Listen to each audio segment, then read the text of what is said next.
Assalamualaikum warahmatullahi wabarakatuh. Perkenalkan, nama saya Dwi Saputri, kelas tingkat 2B NIM PO 71203202.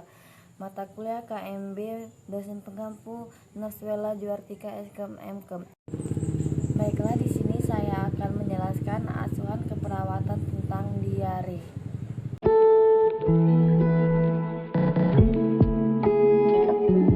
Definisi diare. Diare adalah tinja yang lunak atau cair sebanyak 3 kali atau lebih dalam satu hari. Berdasarkan hal tersebut, secara praktis diare pada anak balita biasanya didefinisikan sebagai meningkatnya frekuensi buang air besar 3 kali atau lebih.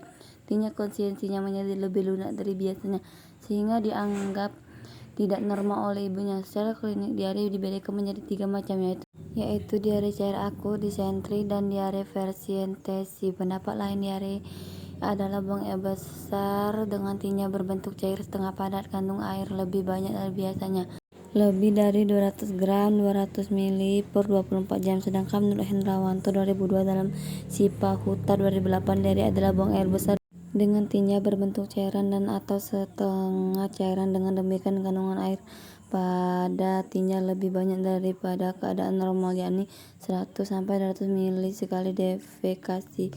Sudoyo 2006. Etiologi. Tingginya angka kematian akibat diare tersebut masih disebabkan oleh beberapa faktor, antara lain karena kesehatan lingkungan yang belum memadai, keadaan gizi yang belum memuaskan, kepadatan penduduk, sosial ekonomi maupun pendidikan atau pengetahuan, dan perilaku masyarakat yang secara langsung maupun tidak langsung mempengaruhi penyakit diare ini.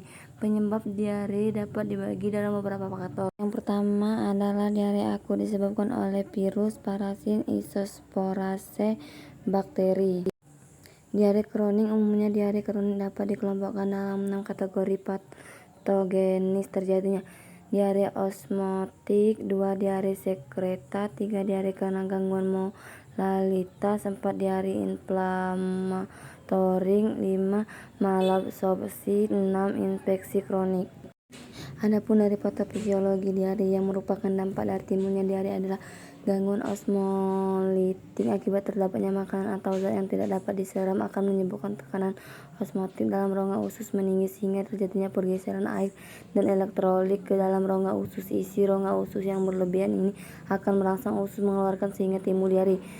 2. Gangguan sekresi akibat rangsangan tertentu, misalnya oleh toksin pada dinding usus, akan terjadi peningkatan sekresi dan elektrolit ke dalam rongga usus, dan selanjutnya diare timbul karena terdapat peningkatan di rongga usus. Ketiga, gangguan molalitas usus hiperperistaltik akan mengakibatkan berkurangnya kesempatan usus untuk menyerap makanan sehingga timbul diare. Sebaliknya, bila peristaltik usus menurun akan mengakibatkan bakteri tumbuh berlebihan yang selanjutnya dapat menimbulkan diare. Manifestasi klinis. 1. Diare akut akan hilang dalam waktu 72 jam dari onset. B. Onset yang tak terduga dari buang air besar, encer, gas-gas dalam perut, rasa tidak enak, nyeri perut. C. Nyeri pada kuadrat kanan bawah disertai kram dan bunyi perut. D. Demam. 2. Diare kronik. A. Serangan lebih sering selama 2-3 periode yang lebih panjang. B. Menurun berat badan dan nafsu makan. C. Demam indikasi terjadi infeksi. D. Dehidrasi tanda-tandanya hipotensi, lakicardia, dan denyut lemah. Pemeriksaan penunjang. 1. Pemeriksaan tinja makro dan mikro. B. pH dan kadar gula dalam tinja. C. Biarkan resistensi peset kolor dubur. 2. Analisa gas darah apabila didapatkan tanda-tanda gangguan keseimbangan asam basa pernapasan Kussmaul. 3. Pemeriksaan kadar ureum dan kreatinon untuk mengetahui faal ginjal. 4. Pemeriksaan elektrolit terutama kadar NaK, kalsium, dan fosfat. Selanjutnya adalah diagnosa keperawatan. Yang diangkat adalah diare berhubungan dengan inflamasi gastrointestinal.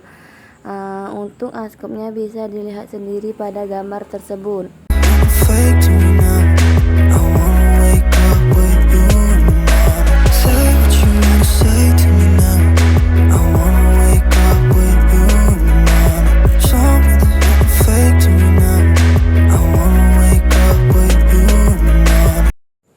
Baiklah, mungkin itu saja yang dapat saya sampaikan. Kurang lebihnya saya mohon maaf. Wassalamualaikum warahmatullahi wabarakatuh. Semoga bermanfaat.